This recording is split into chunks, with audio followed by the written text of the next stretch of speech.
Have you ever thought about your future and wondered who will take care of me when I'm older? If your immediate answer was my children, this video might completely change your perspective. Get ready to discover why depending on your children in old age could be the biggest mistake of your life. Imagine this: you've worked hard all your life, raised your children with love, and now you expect them to care for you in your old age. It sounds logical, right? But the reality can be very different. Many parents assume that their children will be their safety net in old age without considering the consequences this may have for everyone involved. The truth is that depending on your children in old age can be a serious mistake with unexpected consequences. It can affect your relationship with them, your self-esteem, and even your health. But why is something that seems so natural so risky? Before we begin, if you find value in these videos, please subscribe and click the bell to stay updated. Let's get started on this journey of discovery. The invisible burden. We come across a surprising reality. Did you know that 40% of older adults who depend on their children experience depression? This statistic reveals just the tip of the iceberg of what we call the invisible burden. But what's behind this alarming number? The answer leads us into an emotional labyrinth that affects both parents and children. Imagine for a moment that you are that son or daughter. You've started your own family, you have a demanding job, and suddenly you become the primary caregiver for your parents. It sounds like a recipe for stress, right? And you're not wrong. Recent studies have shown that caregiving families experience significant financial and emotional stress. It's like trying to juggle too many plates at once. At some point, something is bound to fall. But here's the unexpected twist: the emotional burden often outweighs the financial one. As the psychologist Carl Jung once said, the meeting of two personalities is like the contact of two chemical substances. If there is any reaction, both are transformed. In the case of dependency in old age, this transformation isn't always positive. Take the case of Mrs. Amber, a 75-year-old woman who decided to move in with her daughter after becoming widowed. At first, it seemed like the perfect solution, but over time, Mrs. Amber began to feel like a burden, which affected her emotional well-being and her relationship with her family. "I felt like an intruder in my own home," she confessed in a recent interview. And she's not alone. Manuel, a 70-year-old man, experienced something similar when his children started intervening in all his decisions, from what to eat to what clothes to wear. Manuel felt like he was losing control of his life. "It's like I'm suddenly a child again, but without the fun of being one," he remarked with a sad smile. These cases bring us to a crucial question: are we really helping our parents by making them dependent on us? Surprisingly, the answer could be no. The Roman philosopher Seneca once said, "Part of the cure is the desire to be cured." In the context of aging, we might adapt that to, part of a dignified old age is the desire to maintain autonomy. When parents become completely dependent on their children, they often lose that sense of purpose and autonomy that is so critical to mental well-being. Planning your journey. But not all is dark on the horizon. There are ways to navigate these turbulent waters without sinking the family ship. The key lies in planning and communication. Imagine you're preparing for a long trip. You wouldn't leave without a map, provisions, and an emergency plan, right? Well, old age is the longest journey we'll embark on, and like any adventure, it requires preparation. Healthcare and financial planning are like the GPS and fuel for this journey. They allow you to keep control of your route and ensure you can reach your destination without getting stranded along the way. But what about the emotional baggage? This is where open communication with your children comes into play. Setting clear expectations and healthy boundaries from the start can prevent a lot of stress down the road. Speaking of emotional baggage, have you ever wondered why family suitcases seem to get heavier over time? The answer lies in a generational shift that no one saw coming. Get ready to question everything you thought you knew about elder care. The changing family landscape. Imagine for a moment that you're looking through a family photo album.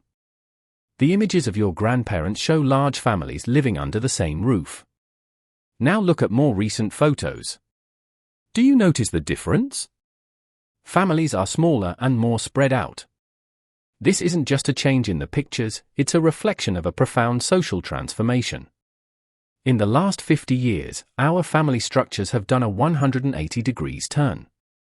We no longer live in those multi-generational homes where grandpa told stories by the fireplace. Now, it's more likely that grandpa is telling those stories via video call from another city or even another country. Sociologist Robert Putnam, in his book Bowling Alone, gives us a clue about this phenomenon. According to him, modern families are less cohesive due to mobility and social fragmentation. It's as if we've changed the family game board without updating the rules. But what does this mean for caring for our elderly? Well, the expectations of family support we had before might be as realistic as expecting your dog to help you with your taxes, fun to imagine, but not very practical. Job mobility is another key factor in this equation. It used to be common for generations to live in the same city, even in the same neighborhood. Now, adult children often move away for work, leaving miles of distance between them and their parents. It's as if modern life has put an ocean between generations. And speaking of oceans, remember when Marco Polo crossed half the world for trade? Well, now our children cross borders with the same ease, but in search of job opportunities. This makes the idea of caring for elderly parents a logistical challenge worthy of a three-dimensional puzzle. But it's not all bad news. This shift also gives us the opportunity to redefine what it means to care for our loved ones. Maybe it's no longer about being physically present all the time, but rather about finding creative ways to stay connected and support each other. As the Roman emperor and philosopher Marcus Aurelius once said, nothing is more admirable than seeing a person who masters their own destiny. In today's context, this could mean taking control of our future by planning our old age in a way that doesn't solely rely on our children. So the next time you think about your future, remember, the world has changed, and with it, so have our options. The key is to adapt, plan, and most importantly, maintain open communication with our loved ones. After all, family love knows no distance, but it does require new strategies in this modern world. The expectation gap. Have you ever wondered why so many older parents feel disappointed by their children? The answer might surprise you and completely change your perspective on family caregiving. Get ready for a shocking revelation: 70% of parents expect their children to take care of them in old age, but only 40% of children plan to do so. Where's the disconnect? This discrepancy is like the elephant in the room that no one wants to acknowledge. Imagine you're planning a vacation with your family. You're thinking of a relaxing beach trip, while your kids are dreaming of a mountain adventure. If no one talks about their expectations, what do you think will happen? You'll probably end up camping in the middle of nowhere, everyone frustrated and wondering how you got there. Well, this is exactly what happens with expectations around elder care.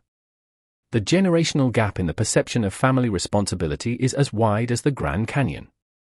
While many parents believe their children are obligated to care for them as a sacred duty, modern children often see this expectation as a heavy burden that interferes with their own lives and goals. It's like we're speaking two different languages without realizing it. Psychologist Dr. Maria Fern explains, unspoken expectations are like ticking time bombs in family relationships. When they explode, they can cause irreparable damage. And they do explode. The story of Mrs. Amber is a clear example. She moved in with her daughter expecting harmonious living but ended up feeling like an intruder in her own home. "It's like I traded my house for a gilded cage," she confessed bitterly. But it's not all drama and tears. Sometimes these intergenerational misunderstandings can be downright hilarious, like the case of Mr. Ramon, who insisted that his son teach him how to use the internet to look for girlfriends. His poor son didn't know whether to laugh or cry when his father asked for help creating a Tinder profile at 75. "Dad, wouldn't you rather I teach you how to use WhatsApp to talk to your grandkids?" he suggested, trying not to laugh. Philosopher Bertrand Russell once said, "The greatest cause of unhappiness is the inability of people to sit quietly in a room." In the family context, we could adapt it to most family conflicts arise from the inability to sit down and calmly talk about expectations. So how can we close this expectation gap before it turns into a chasm? The key is open and honest communication. Don't wait for a crisis to talk about these issues. Start the conversation while there's still time to plan and adjust expectations. Imagine you're building a bridge between generations. Every conversation is a brick you add to that structure. At first, it might feel uncomfortable or even unnecessary, but over time, that bridge will become your lifeline. But what happens when that bridge has a toll? Independence in old age comes with a price, and we're not just talking about money. Are you ready to discover how much it really costs and why it might be the best investment of your life? The price of independence. Imagine you're in a supermarket called Happy Old Age. In the independence aisle, you find products like health, housing, and long-term care. But when you get to the checkout, you realize the total is higher than expected. Sound familiar? You're not alone. The cost of living independently in old age can be as surprising as finding a dinosaur in your backyard. According to recent studies, an older person can spend between 70% and 80% of their income just on housing and healthcare. It's like life is saying, you wanted independence? Here's the bill. But before you panic and start considering moving into a cave, take a deep breath. As the philosopher Epicurus once said, wealth consists not in having great possessions, but in having few needs. And he was absolutely right. Mrs. Amber, our 75-year-old friend, learned this lesson the hard way. After moving in with her daughter and feeling like an intruder in her own home, she decided to regain her independence. At first, the numbers scared me, she admits, but then I realized that the freedom to make my own decisions is priceless. And here's the unexpected twist: although independence may seem costly at first glance, it often turns out to be a smarter long-term investment. Why? Because investing in your autonomy is like buying shares in you Incorporated. The dividend is better mental and emotional health. Dr. Carlos Rodriguez, a gerontologist, puts it this way: older adults who maintain their independence tend to have a better quality of life and experience less depression. It's as if independence is a superfood for the soul. But how do we make this investment without going bankrupt? This is where financial planning comes into play. It's like following a recipe: you need the right ingredients and to follow the steps correctly. First, start by reviewing your savings and investments. Do you have an emergency fund? If not, it's time to start one. Think of it as your financial umbrella for life's rainy days. Second, consider affordable housing options. Did you know there are senior living communities that offer services and amenities at reasonable prices? It's like living in a resort but without having to mortgage your soul. Third, don't underestimate the power of good health insurance and long-term care. It's like having a shield against surprise medical bills. And trust me, in old age, medical surprises are as common as telemarketing offers. But beyond the numbers, true wealth is found in quality of life. Mr. Manuel, our 70-year-old friend who felt like a child without the fun when living with his kids, now lives on his own and is happier than ever. I can eat ice cream at midnight if I want, he says with a mischievous smile. That freedom is priceless. Independence in old age is not just about money, it's about dignity and having control over your own life. As psychologist Abraham Maslow once said, in any moment of decision, the best thing you can do is the right thing, the next best thing is the wrong thing, and the worst thing you can do is nothing. So what will you decide to do today to secure your independence tomorrow? Before continuing with the video, if you're enjoying it, don't forget to hit the like button and subscribe to the channel with the bell so you don't miss future videos. And if you enjoy this kind of content as much as I do, comment "I love these videos." Also, let me know what you'd like to see in upcoming videos. I read all your comments.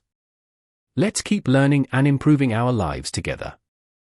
The master move, our planning.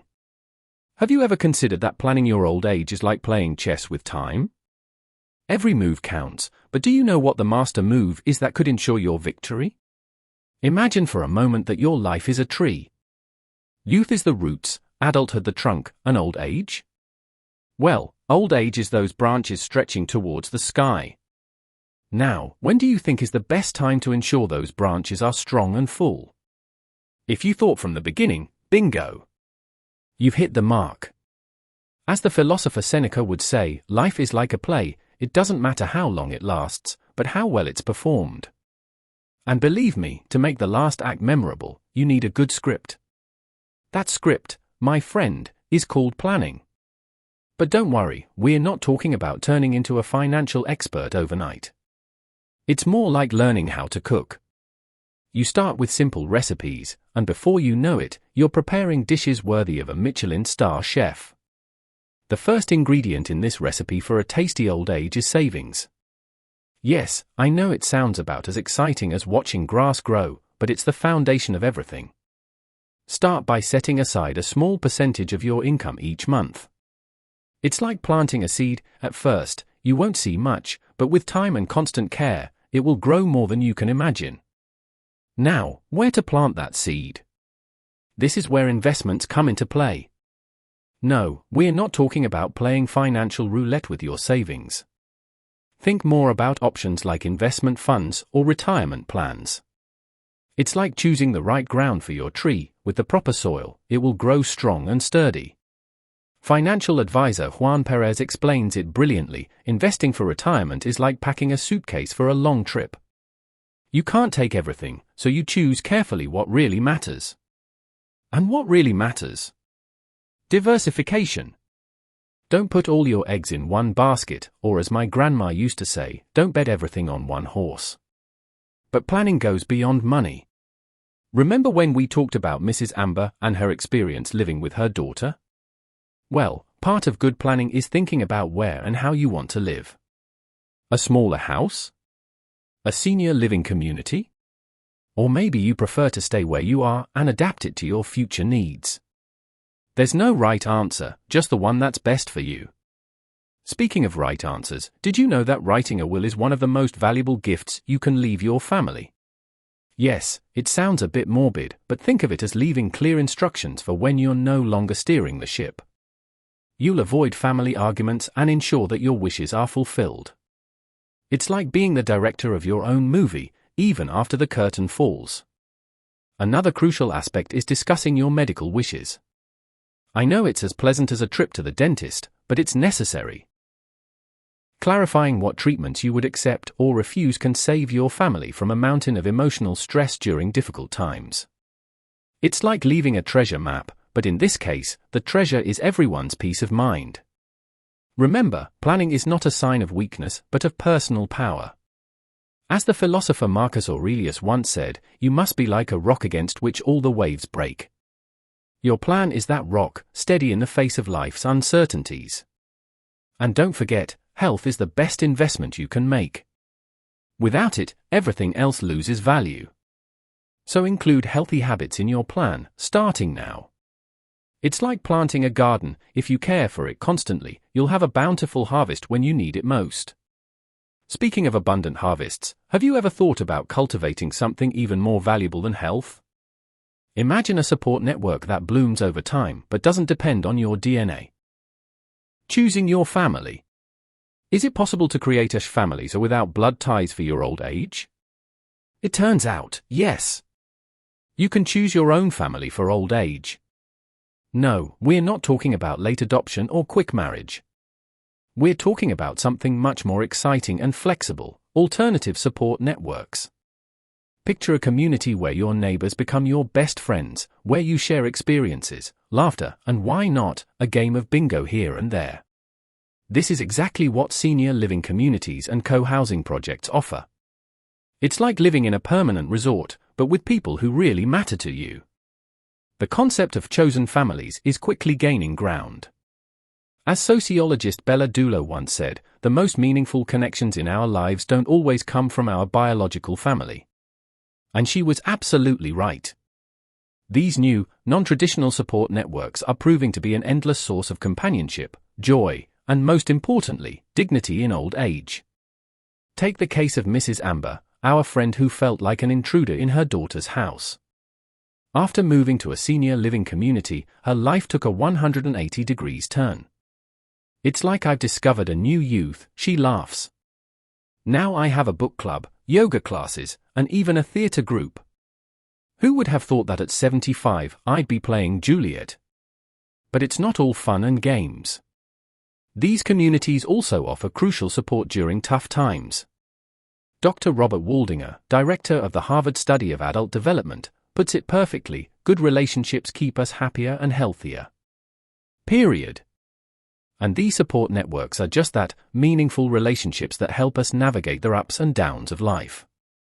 Regular social interaction in these communities not only combats loneliness, but can also improve cognitive health. It's like a gym for the brain, but way more fun. Who needs crosswords when you can have a stimulating conversation about the latest book in your reading group? And let's not forget the romantic aspect. Yes, you read that right, love doesn't have an expiration date. Mr. Antonio, a charming 80-year-old gentleman, found the love of his life in a community club. I thought that part of my life was over, he confesses with a sparkle in his eyes. But here I am, going on dates like a teenager. My grandson even asked me for advice the other day. These stories remind us that it's never too late to forge new connections. As philosopher Ralph Waldo Emerson once said, the only way to have a friend is to be one. And in these communities, the opportunities to be a friend are endless. But what if the idea of moving to a community doesn't appeal to you? Don't worry, there are other ways to build your support network. Volunteer groups, hobby clubs, even social media can be excellent starting points. The important thing is to take that first step.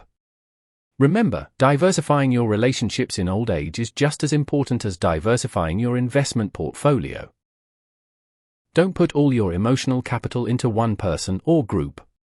Expand your circle, cultivate new friendships, and you'll see how your life enriches in ways you never imagined. Technology, the new ally. Can you imagine having a stimulating conversation with a virtual assistant or monitoring your health with a smartwatch? The technological revolution is transforming aging in ways we never imagined. And no, we're not talking about science fiction, but a reality that is increasingly present in the lives of older adults.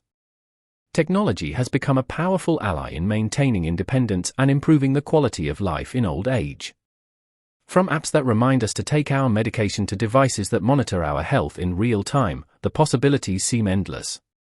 As futurist Ray Kurzweil once said, technology is the great equalizer, empowering individuals to do what only large organizations could do before. But how does this translate into the daily lives of older adults? Imagine Mrs. Amber using a voice assistant to schedule her medical appointments or turn on the lights in her house. Or Mr. Manuel monitoring his blood pressure with a smartwatch and sharing the results directly with his doctor. Technology not only makes tasks easier, but it also provides a sense of control and autonomy. And it's not just about health, technology is also revolutionizing the way older adults connect with the world. Video calls, for example, have shortened distances and strengthened family bonds.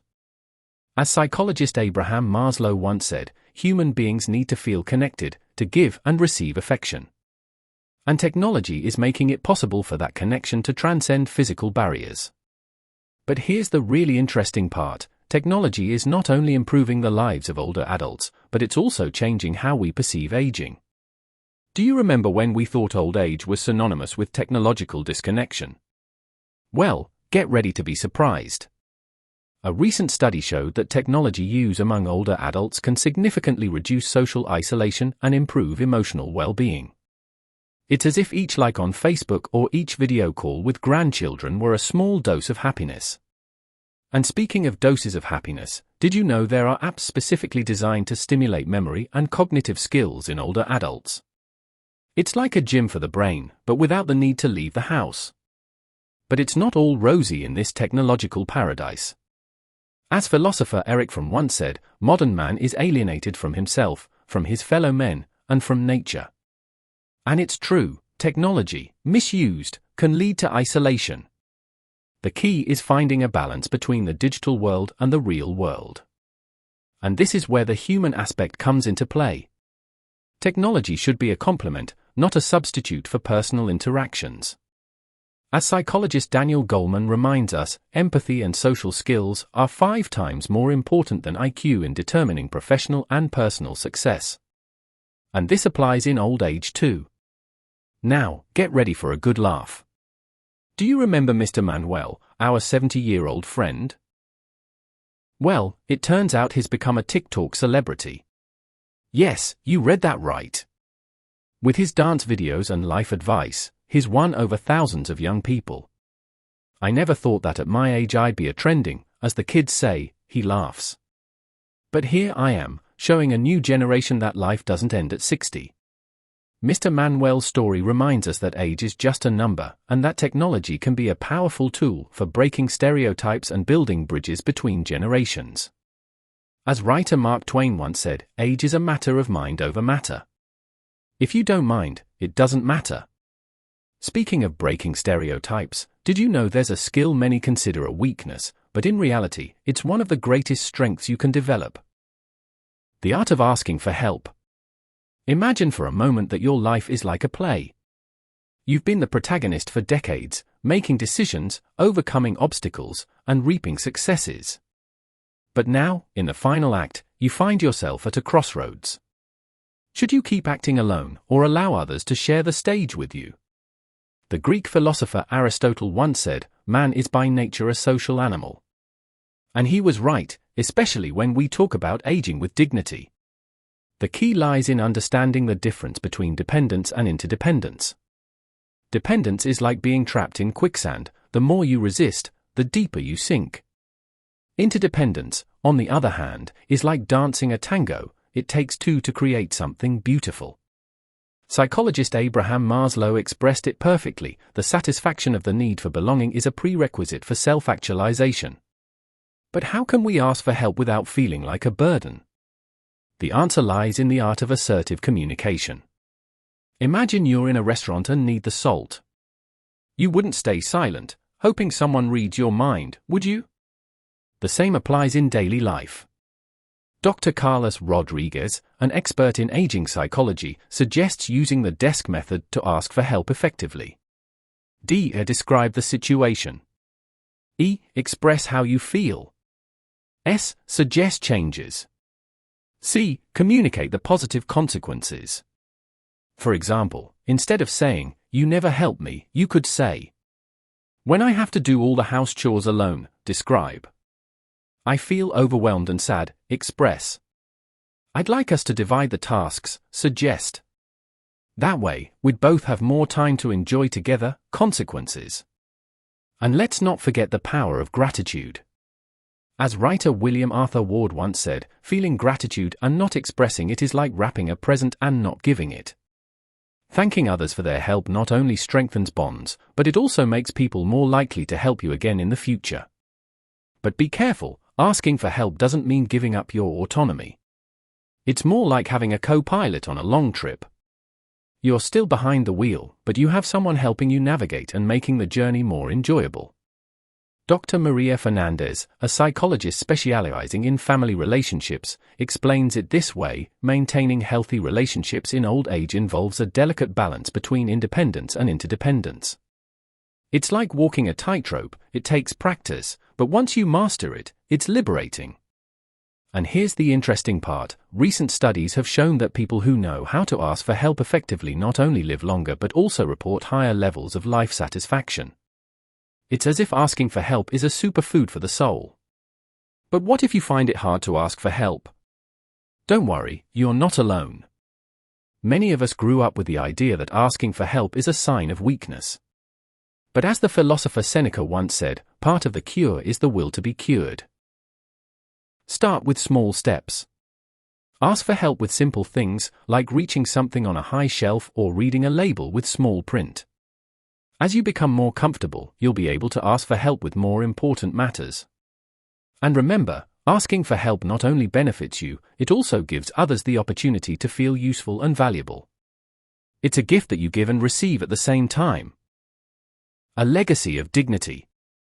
As we reflect on the importance of maintaining our autonomy, an intriguing question arises: what is more valuable, leaving behind a large financial inheritance or an example of dignity?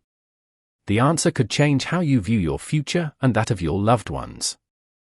Imagine for a moment that your life is like a book. You've written chapters full of adventures, challenges, and triumphs. Now you're in the final pages, thinking about how you want to be remembered. Will it be for the bank account you leave behind, or for the way you lived your last years? The Roman philosopher Seneca once said, "Life, if you know how to use it, is long." And he was right. It's not about how many years we live, but how we live them. A true legacy is not measured in numbers, but in the impact we leave on others. Take the case of Mrs. Elena, an 80-year-old woman who decided to learn to paint after retiring. Her grandchildren didn't inherit a fortune, but they did inherit an invaluable lesson about perseverance and passion. Grandma, her youngest granddaughter, said, "When I grow up, I want to be like you." Isn't that more valuable than any sum of money? Or think about Mr. Alberto, who at 75 became a volunteer at a community kitchen. His son says, "Dad taught me that it's never too late to help others." That lesson is worth more than any inheritance. But beware, I'm not saying that financial planning isn't important.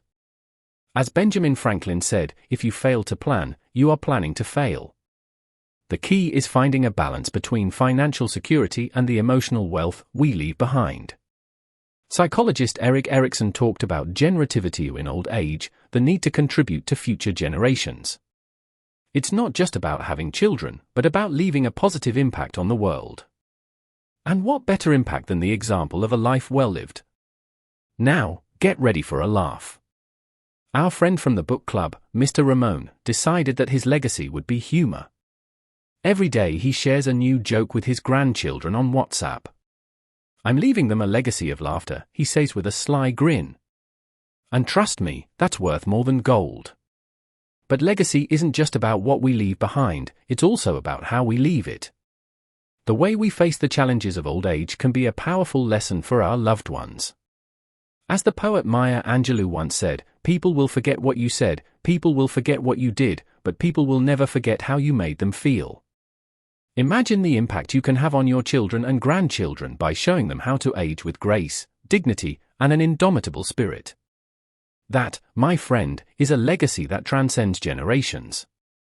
Dr. Robert Butler, a pioneer in the field of gerontology, coined the term life review, referring to the natural process of reflection that occurs in old age. Why not turn that review into an opportunity to share wisdom and values with your loved ones? And speaking of wisdom, have you considered writing your memoirs? You don't need to be a famous writer. Your experiences, lessons learned, and even your mistakes can be an invaluable treasure for future generations.